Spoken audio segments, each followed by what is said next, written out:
All right, good morning, good evening, good afternoon, everyone. Welcome to today's session, part of Sahara Sparks 2020. We will be talking about artificial intelligence in unlocking the future of health supply chains. Part of this session is going to focus on the conversation behind supply chains and their optimization and what role artificial intelligence plays in that. And the reason for this conversation is because this year in Sahara Sparks, we're looking at Africa beyond 2020. And the reason for that is due to the issues that have plagued us this year. As we know, COVID-19 has been a very significant issue and has challenged us in many different ways, from the way we communicate with people to the way we do our work. And more importantly, it has impacted our supply chains to a very large extent. And we found out just how delicate they can be. And this is where we start to turn to and look at the possibilities with technology and what we could do to better secure these supply chains, because we understand that these supply chains are what keeps everything going, keeps us moving, gives us what we need to continue. And that's why this conversation is so important.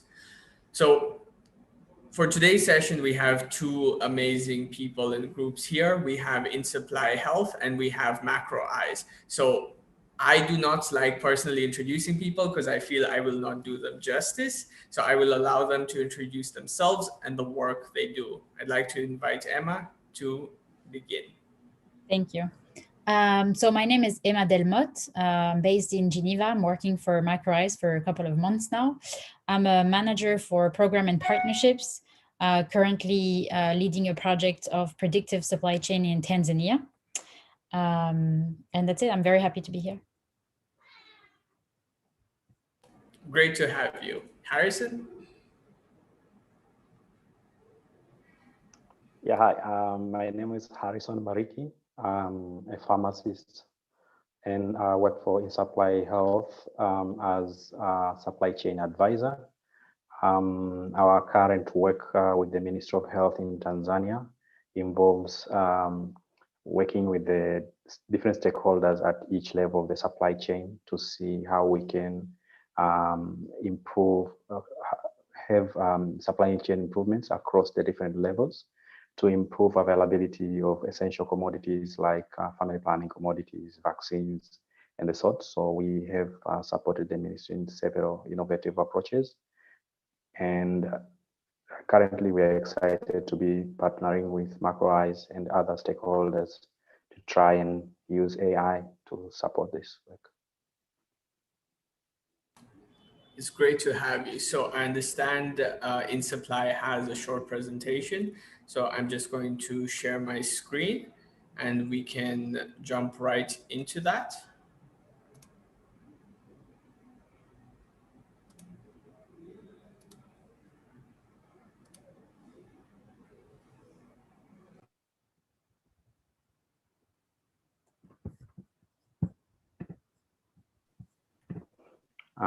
Thank you, Esa, for helping to project.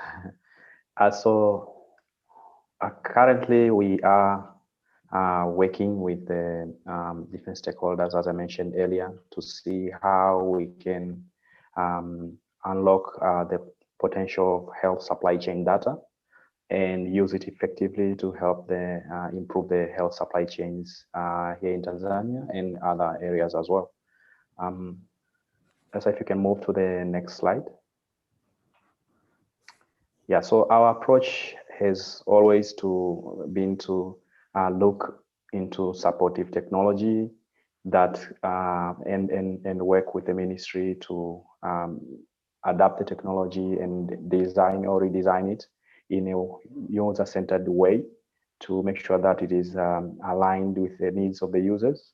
And we help in the introduction or integrating of the technology, scaling, and how to sustain that solution. We also focus a lot on data use, and we have introduced quality improvement approaches into the supply chain through an approach that we call impact teams. And we always look into new partnerships, strategic partnerships that can help the Ministry of Health maybe adapt new technology or introduce supply chain improvements within the systems. So this has always been the way we approach, but it's always been government-led approaches. So looking just into the last few years, data availability has really improved across the nation. The timeliness and, for instance, has improved from around 20% in 2018 to almost 90% throughout 2020, despite the effects of the coronavirus in between. So how can we mine this data and translate these improvements into more availability of commodities for the end users, and also make sure that the vaccines that are being used are also potent and safe for our children. So these are some of the things that these are some of the interesting things about health supply chains, and that's why we are always very excited to be partnering with new players to see how we can look into this and improve.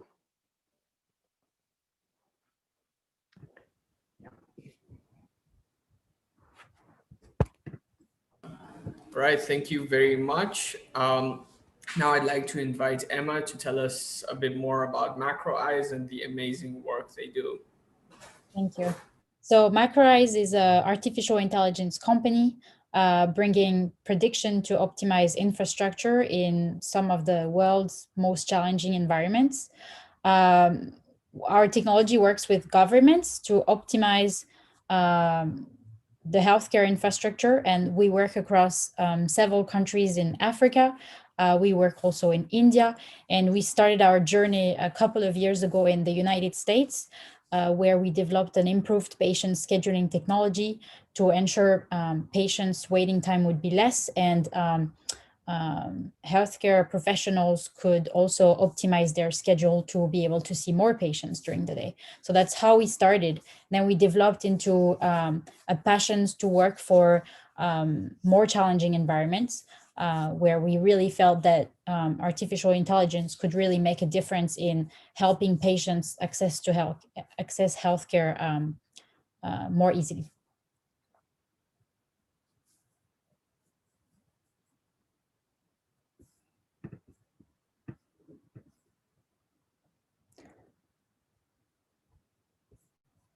Back to you, Isa.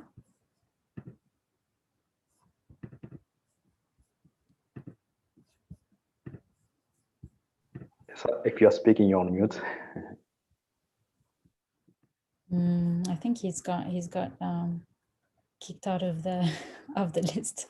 Maybe he had some connection issues, because I see a lot of people have suddenly dropped. So I guess there's an issue maybe on their side.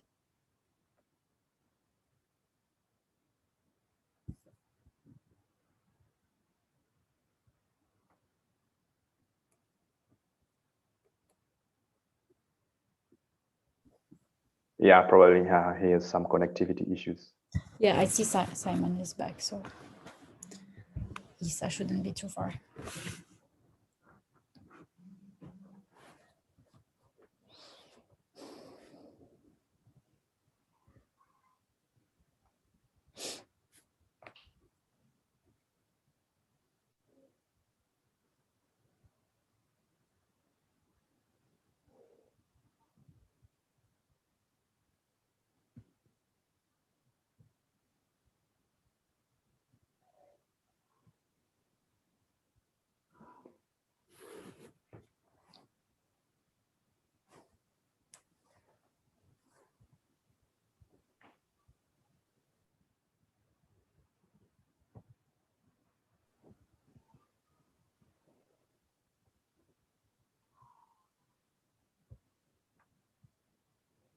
So as we're waiting, maybe Emma, you can talk a bit about the work that you're doing here in Tanzania.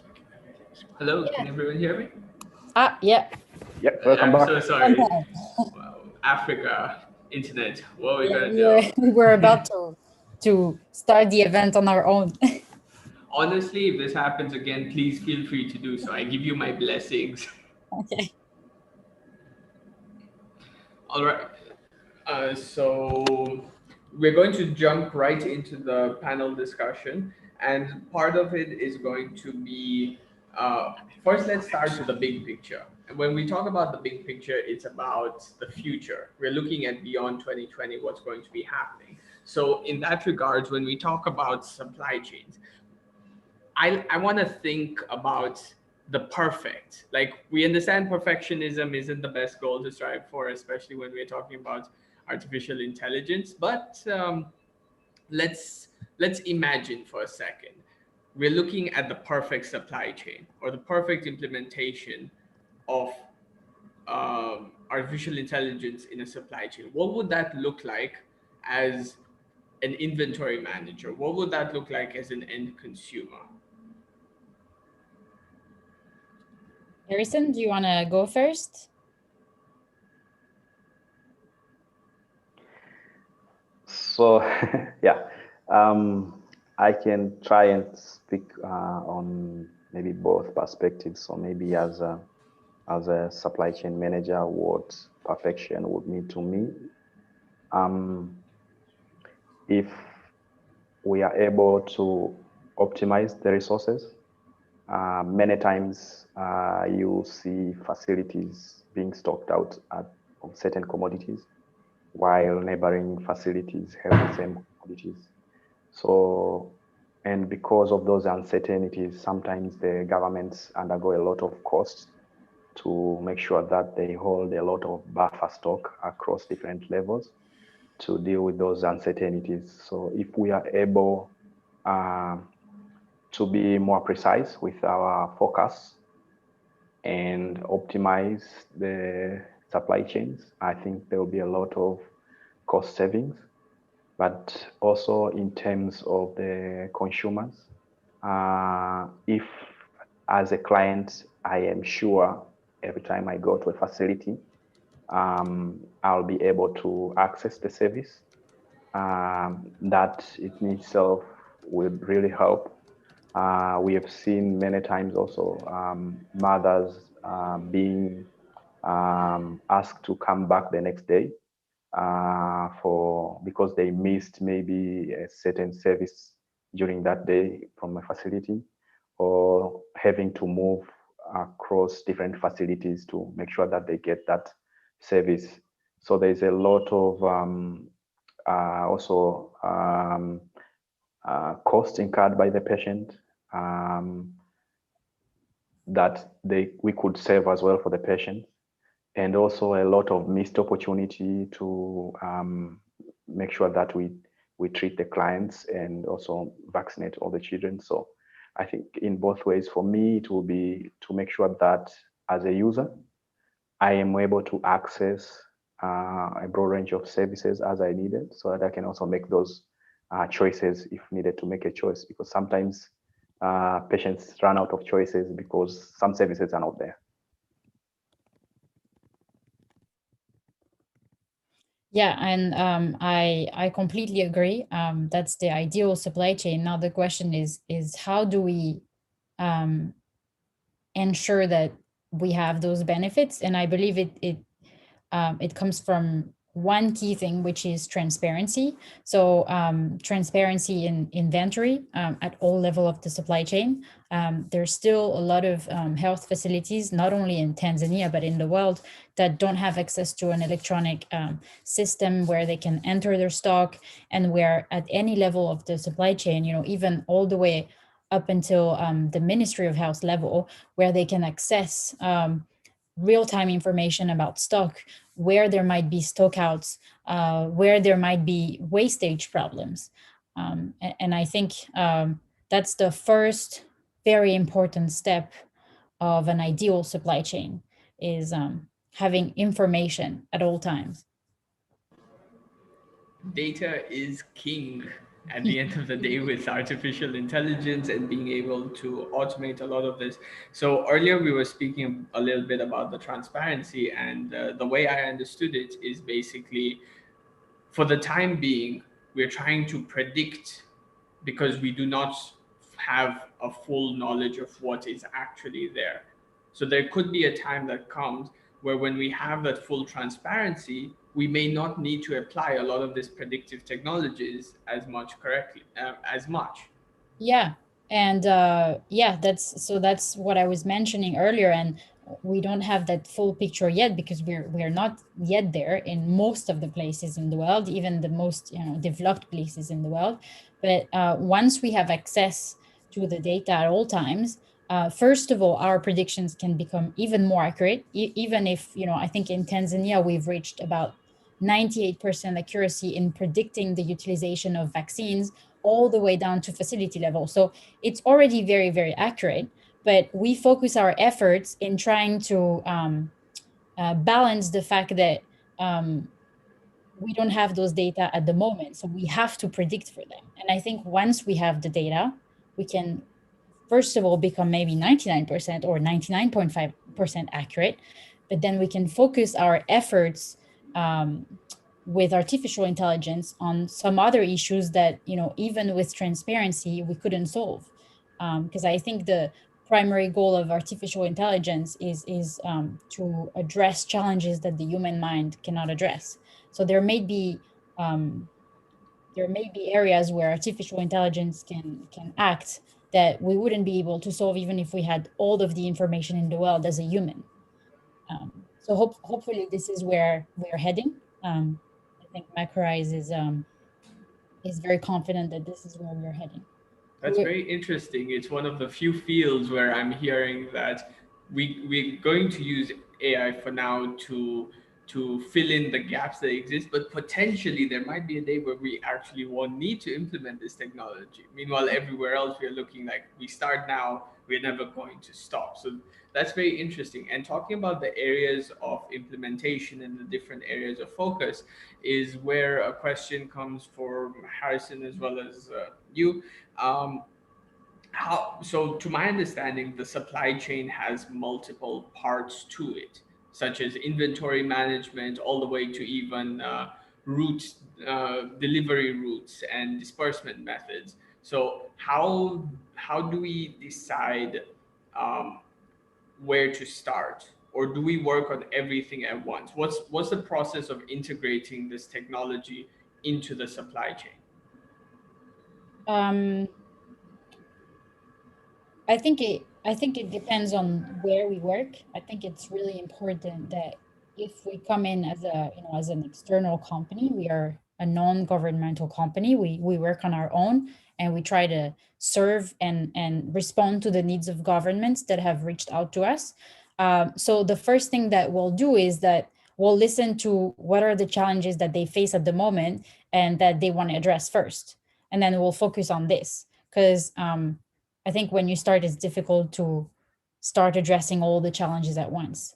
But there are countries where we focus on predicting utilization because this is where they've had the most issues, and then there are other countries where we focused on helping them phenotyping patients to try to understand what are the interventions that we could that are the best tailored to each phenotypes, so that we can ensure that those people don't go through the cracks of the system, and then do show up for care and do show up for their second treatments. And that works for, for example, HIV patients, or people that have TB, but then they don't always experience all the systems at once, and then they won't come back to their second visit or things like that. So there are countries where lost to follow-ups is a huge issue, and then they'll ask us if AI can help them with this. And then there are countries where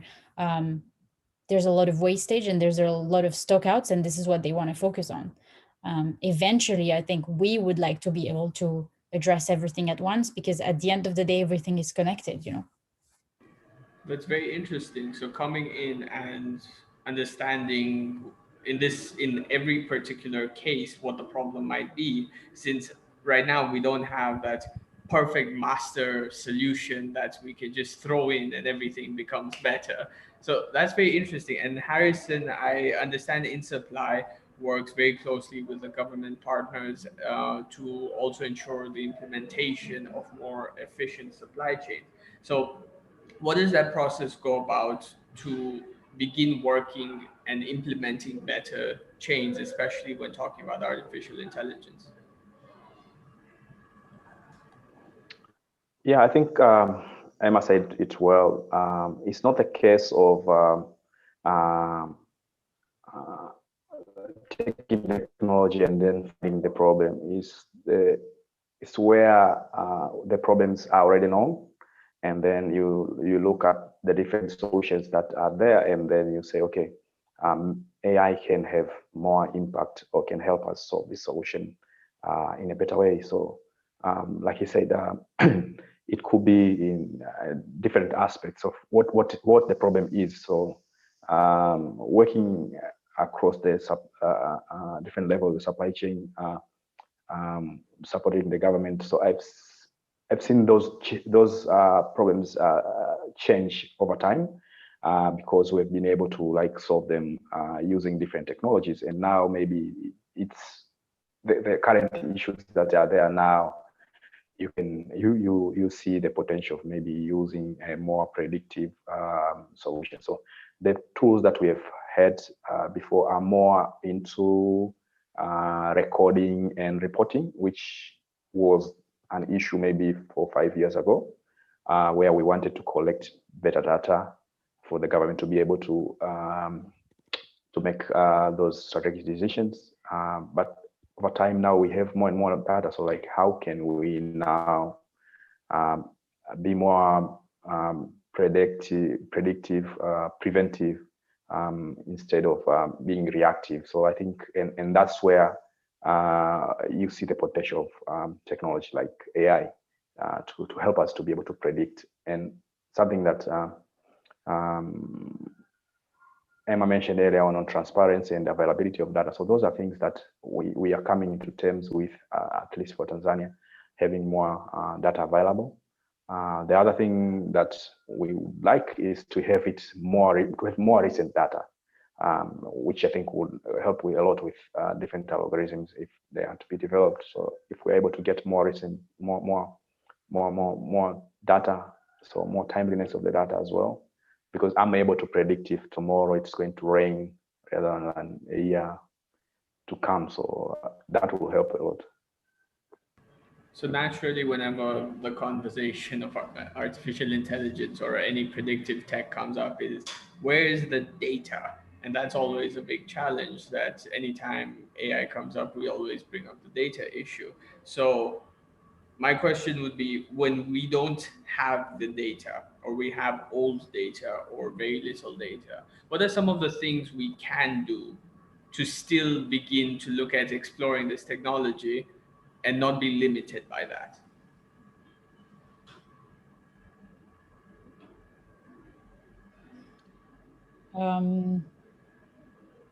Can you give a bit more context on your question? Make sure I guess because I'm a technical person, I'm approaching this from a technical point of view. I want to explore applying artificial intelligence in my country in a particular supply chain, but I need the data to be able to find the patterns and do the predictions. But I don't have existing prehistoric data. At this point in time, I don't know yet what could I do if I don't have that prehistoric data. What could be potential avenues to explore instead of utilizing prehistoric data? So I think the machine learning scientists that we have on our team would be definitely better for answering this than me. But as far as I understood, when we were building the model to help us predict the utilization of vaccines for Tanzania, they ran two types of model, one without the historical data, and obviously all other types of data, such as satellite imagery and other types of publicly available data that we didn't have to rely on the government to give us access to those data. And then they ran a second model without the historical data. So one with and one without, sorry. The accuracy was a little bit less, but it was still definitely better than the current method used by Tanzania to predict utilization of vaccines. So that's why AI, sometimes we think that we need to have clean data, we need to have access to data all the time, we need to have data that don't have any holes, data that make complete sense. And the reality is that our models use also other types of data to complement for what the historical data are missing. And sometimes we can even get to very high accuracy without those historical data. And I think that's where the magic is. So I wish our machine learning team was there, because I'm sure they could give you a better explanation. But I do know that it's possible to reach a really high accuracy of prediction without historical data. I'm glad to hear that. And I know more than a couple of people who would be like, yes, we need to explore creating these solutions and implementing this technology without data for places where it's lacking. So what are some of the other challenges that you've noticed, Harrison, as you've worked with different governments in trying to implement this technology in supply chains?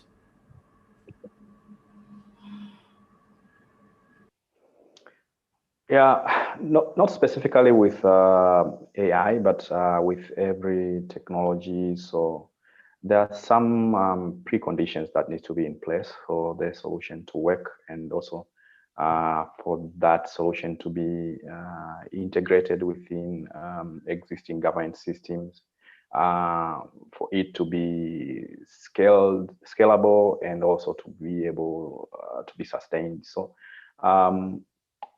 you have to look at skills. You have to look at the technology itself, whether it can, how is it going to be supported? And I think there was an interesting question on the chat as well. If AI is also adaptable, so like the solution that we implement, how would it evolve over time? Are there skill sets to continue to support that? If not, then what is the business model there for that solution to continue to work? Will you rely on the persons who introduce the system? Are you going to build the skills within the existing stakeholders? Do they already have already many tasks on their hand, and then maybe they are not able to support all the innovations? So there are those preconditions that you have to look at. Are there existing partnerships that can support that solution? Resources, how expensive is it to introduce, to scale that solution? Like when you scale it, what model will you use? Are you going to train every staff? Is it going to be classroom? So there are different challenges that come when you are at different stages of that approach. And one of the ways that we support the government is to come up with frameworks that help at the early stage to try and map up all these preconditions that are needed for the different stages of the intervention. I see, that's very interesting. So like any advanced technology we're considering implementing, there's the usual discussions of do we have the infrastructure, do we have the skill sets, etc., etc. So when we come to, okay, now we have to face these challenges, we see enough of an advantage in implementing this technology. How do we make sure that we are building resilient AI systems? What foundations are required to set up those systems through the different partners, through the government, for example, the local stakeholders? What are those foundations required?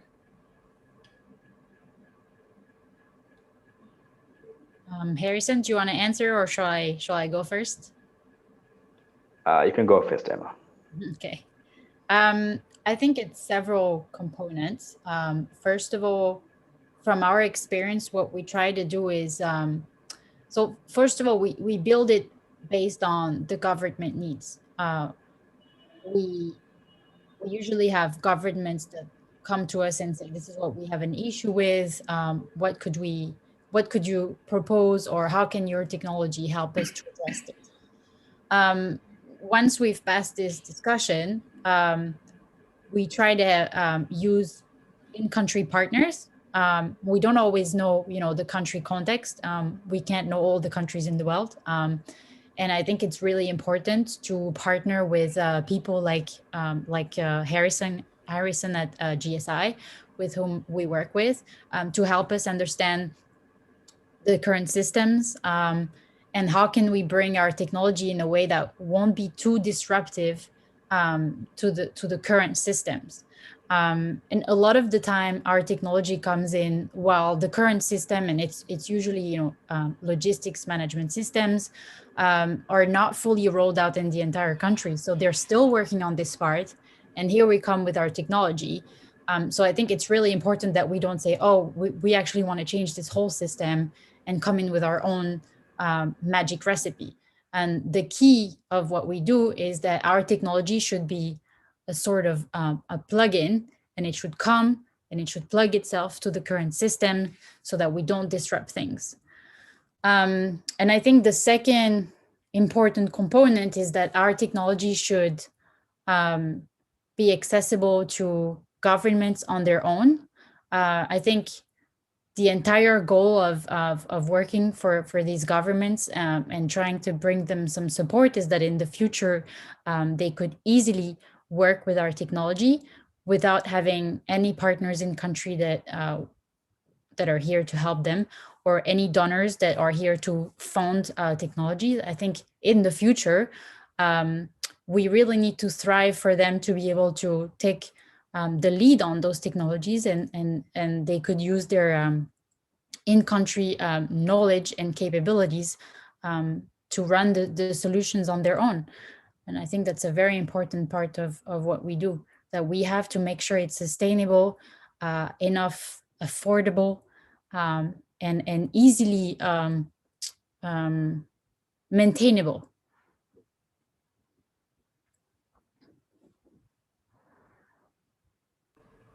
I see. So there are quite a few pieces that need to be laid out to make sure that the systems are relevant, resilient, and can survive the test of time. And there was an interesting point there you mentioned about the disruptiveness of the technology, because I know a lot of people come into this field like artificial intelligence is going to disrupt so many things. We're going to use it to completely change things out. But as you mentioned with supply chains, it's a very delicate thing that may not even be completely rolled out to the existing solution. So we can't just come in and decide, okay, guys, we're trying something completely new. Now, let's see how we can adapt this technology into our existing systems. And I think that's that's something we really need to consider wherever we are applying this technology, because sometimes we just can't afford to completely change everything out and see how it goes. What do you think, Harrison?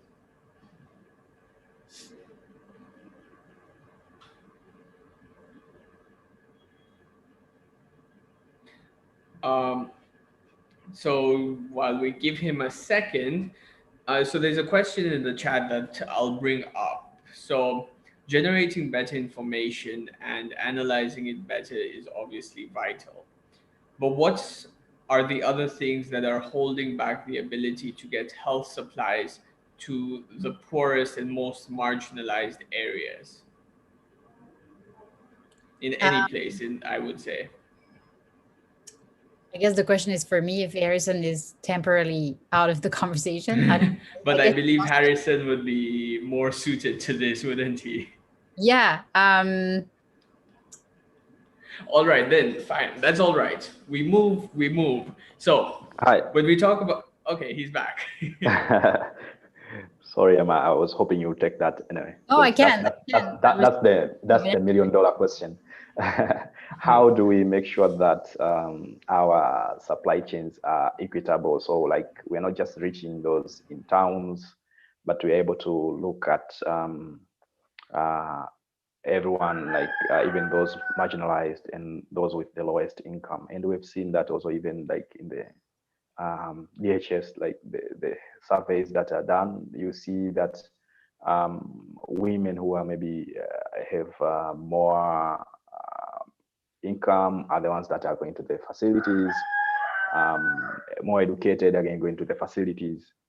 So I think that's $1 million question, but what we usually try to do, and I've seen the government try to do, is to make sure that these services are more decentralized and are there to like we have seen the government building more and more facilities to all the villages, but also the supply chains, the way they've been designed is to actually luckily in Tanzania, like the way the health supply chains were designed, where most of them were designed from the program view. So they started looking at those critical diseases like HIV/AIDS. So the supply chains were designed from that support to those programs. So in a way, the way we started building the foundations of the supply chains were made in a way that they will be reaching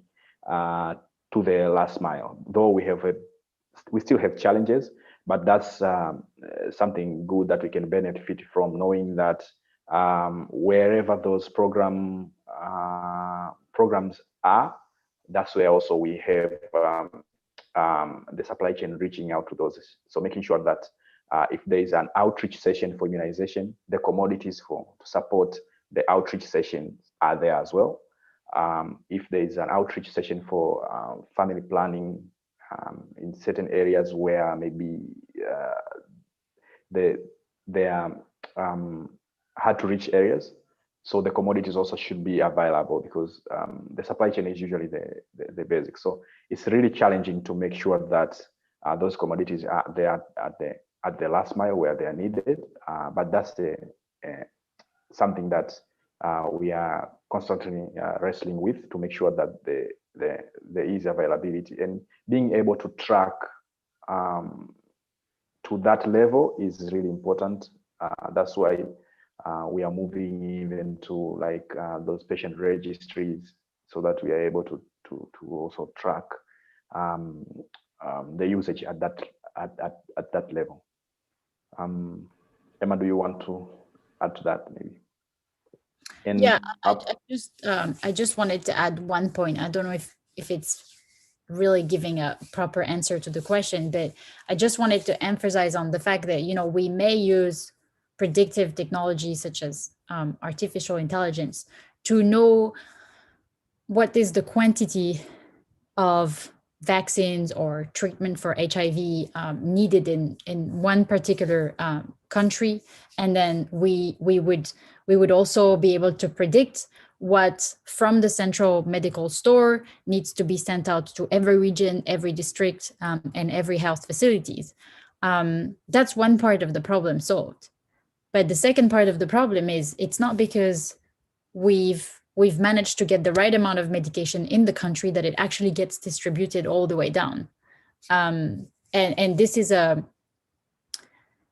problem that we can't always address as easily as the first one, because a lot of the time, the distribution supply chain is publicly owned, and it's more difficult to improve something that, you know, it's a legacy system that has been in place, and sometimes it's not as organized as we would like it to be, and sometimes the government will lack resources, will lack drivers, will lack trucks, the right type of trucks to reach areas which are difficult to access. Sometimes having no solutions to access those areas in certain seasons of the year. So having the right amount in the country is solving half of the problem, which is a great half to solve. But we also have to think about how to solve the second part.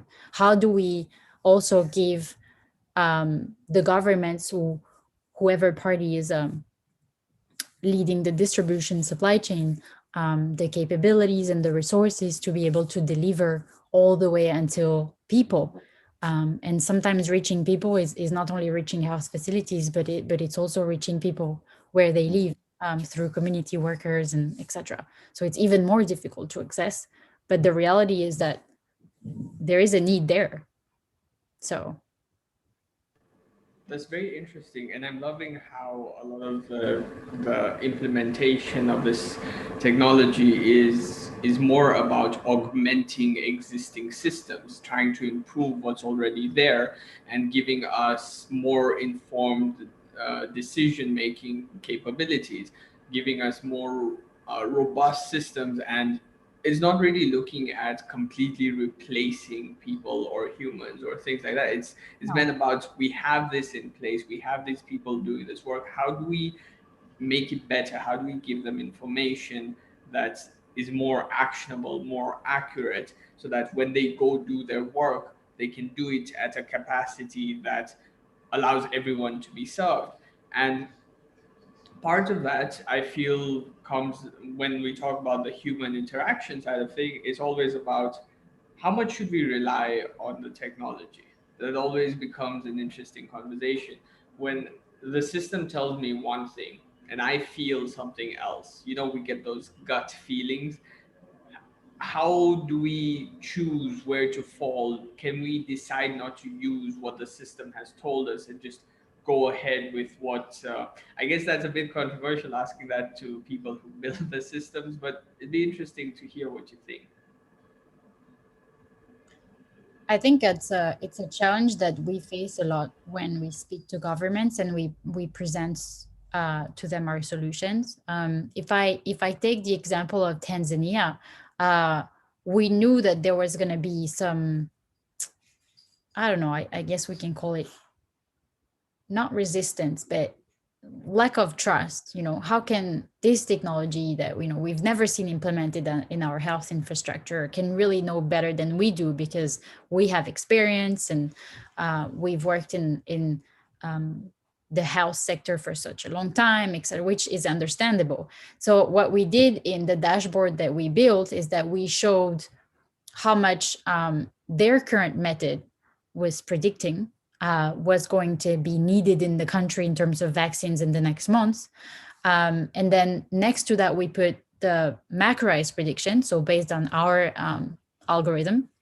And then once the months had passed, we would also add to this chart the actual utilization. And then you could see every time that we were the closest one. And we were extremely close because we reached 98% of accuracy across, you know, several months. So I think AI cannot really replace the human, but it can help in making more insights, make more informed decisions. And I think with time, when we look at the results, at some point, I think it builds the trust. I think it's like any other system. Even if you were to come into a country and implement a new system, you're always going to have health workers say like, oh, I've never worked with that. I always worked with this other system or on paper before, and it worked fine for me, until you try it and you see whether, oh, okay, actually it's easier this way, or it takes me less time every night to go and count my stock with this technology rather than do it by hand and my paper. So I think it's the way we do it is that we try to provide both. We try to provide how much their method would predict and how much our method would predict, and then they still have the choice. And what we did in Tanzania is we gave an allowance of 3 months. In these 3 months, our algorithm was not replacing how much they should order. It was just saying, this is what we predict. You're free to, listen to our prediction, or you're free to use your methods and order the amount of vaccine that you think is the right one. And then we gave that for 3 months. And then if if they buy into the concept and they start trusting us, 3 months later, the goal is that our algorithm would completely replace the quantity ordered, and then it will do the job for them, saving them a lot of time that they can allocate to solving other issues, or focusing on patients more, things like that. Personally, I love that methodology. Instead of us sitting on a table discussing, hey, this works because of ABC, or it won't work because of XYZ. Okay, let's put theory aside. Here's the system. Watch for yourself. Then we make a decision based on that. Personally, I love that way of implementation, and it is something that we've even seen required with many other AI solutions, where the technology still is very foreign, and the terms that we use to describe them doesn't help. Artificial intelligence, which is why you may have noticed till now, I keep on preferring to use the word predictive technologies. I feel it's a little bit more descriptive of what the tech is doing right now. What it may do in the future, perhaps we'll reach that level of proper intelligence, but for now, there's a big focus on the predictive part of things. Harrison, what do you feel that the adoption has been like? Like with the multiple countries you've worked, that JSI and InSupply worked to uh, create more robust supply chains. What is the adoption looking like, and whatever work has been done in one country, how does it look like being able to transfer that somewhere else?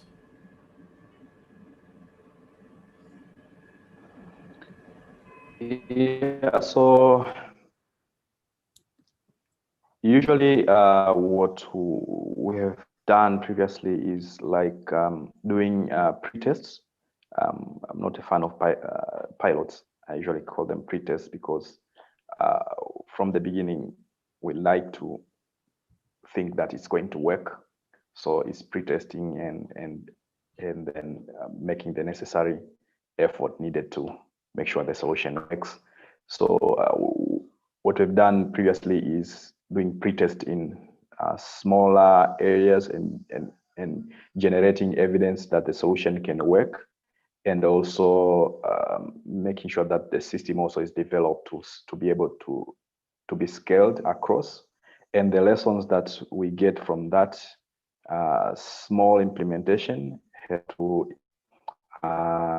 adapt in different geographies. So like the vaccines information management system, the data that I showed earlier, we pre-tested it in first 3 regions and then 7 regions. And then as we learned and improved, it's now being used in all the 26 regions, and that's in 2018. And you can see even in the graph that I showed earlier in 2018,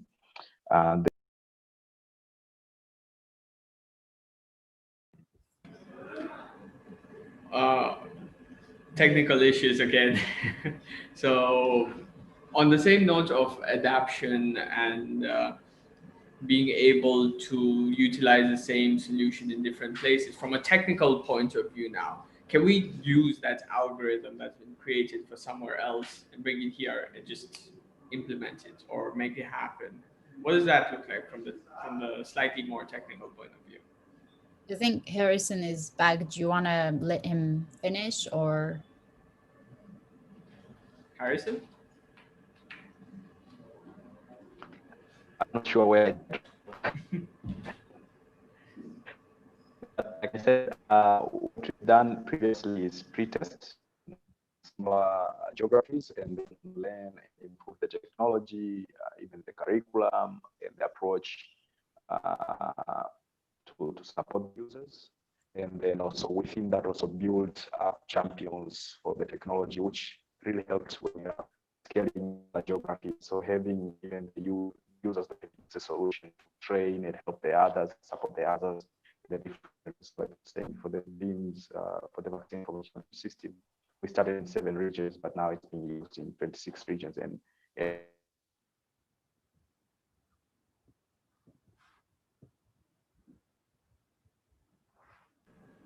So it sounds like he's talking about how for the adoption, they look at a very regional level and begin to expand out from there, taking the insights and learnings from the pre-testing and adopting it across as they expand into multiple regions.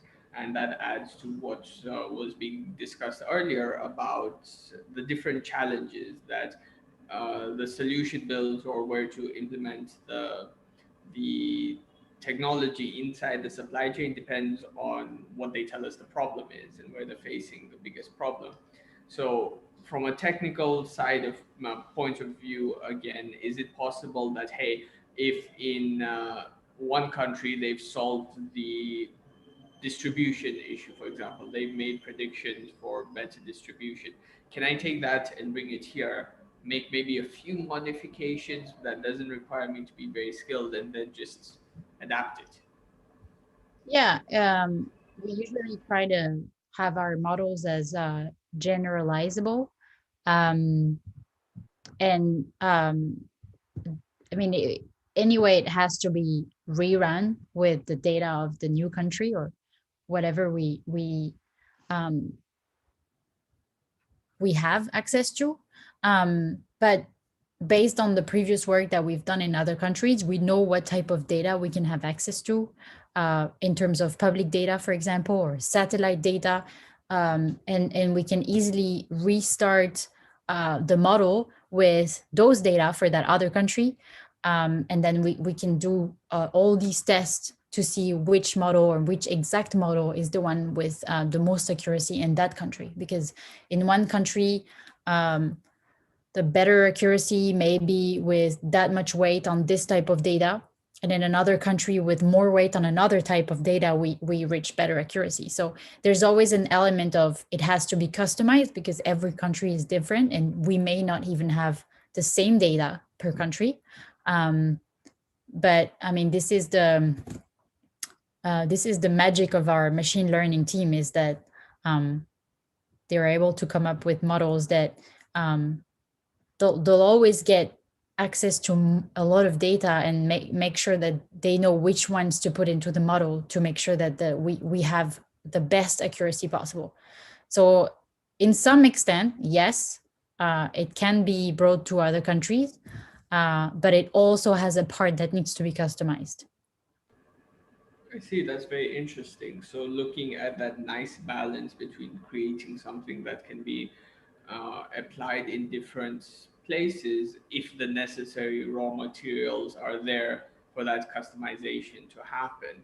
So that's a very interesting aspect of it. And I think from here, we've covered quite a few things, starting from what the future could look like, moving into some of the challenges and opportunities of of implementing this technology, and of course a bit more into the specifics of how this technology could better be implemented, and of course the adaptability, adoption, and the resilience of this. So I'd like to open the floor to any questions from the audience, as well as any thoughts or comments that are in Harrison's and Emma's mind that you'd like to share with everyone here today and in the future.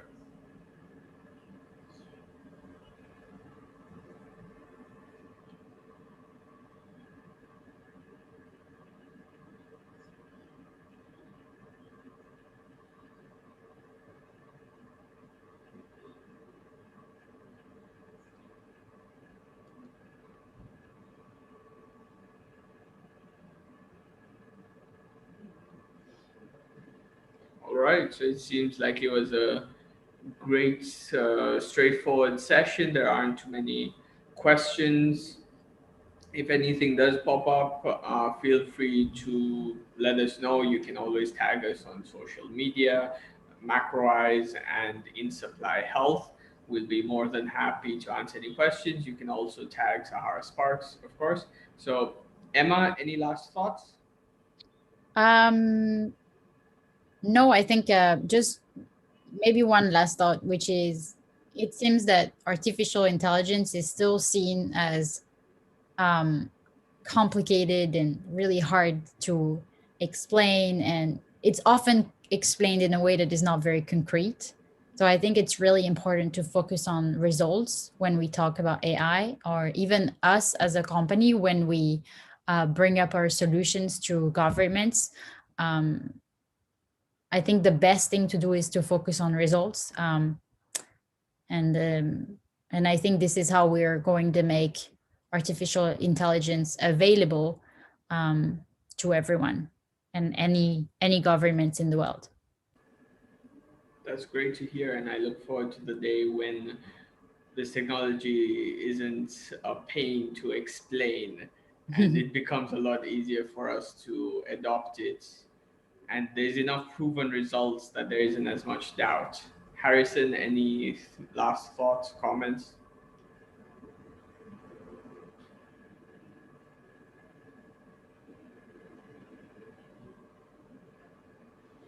Harrison, can you hear me?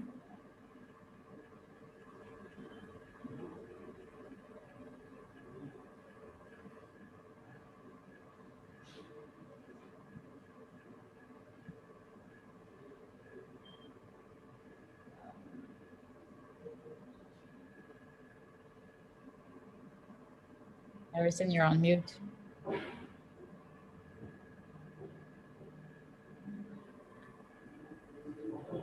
As Africa, we're in a very interesting position. We're looking at adopting these advanced emerging technologies. At the same time, sometimes we have basic issues with our general internet connectivity.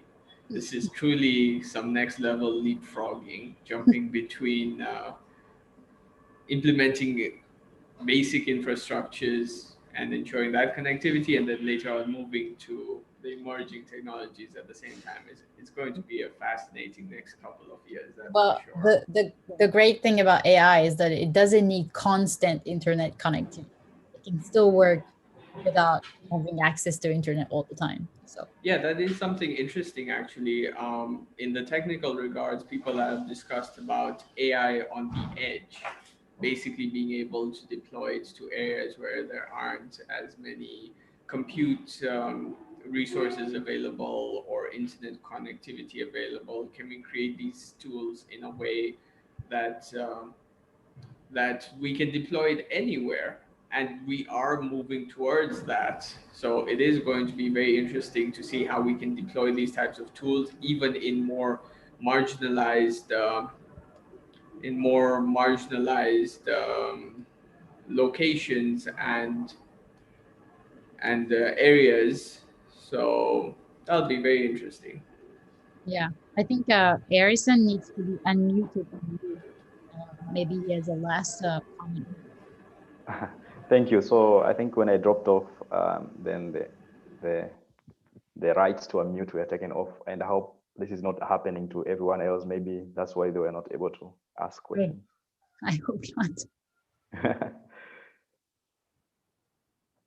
Yeah, so maybe for me, the last thing I could add would be, apart from the systems, the tools that we have, this also has to go hand in hand with building data use culture. So it doesn't mean that when you have a good product, people are going to use it. You still have to, we still have to continue the efforts that we are making in terms of supporting the users to build those processes of reviewing their data and using it to make those strategic decisions. So that's an area also that I think we are interested to continue to support across the different users. so that we're able to see the full potential of AI. And what I can say is we're going to really look forward to the work that both of you do, both of your companies do, and the outputs that come out of it, because at the end of the day, it's going to benefit all of us, whether we realize it or not. The end consumer is the one who benefits the most. So with that, we've come to the end of today's session. And as you'll see throughout Sahara Sparks, which is happening this week until the 28th of November, so make sure you register for any sessions you'd be interested in. All the sessions will be available online, and please do make sure to share any of those that you're interested in. And for today's conversation, you'll find it on YouTube as well, and feel free to access it there. So Harrison, Emma, once again, thank you very much. And I'd like to wish both of you and everyone on this call a pleasant day. Thank Take you. care and be well. Thank you. Thank you. Bye-bye.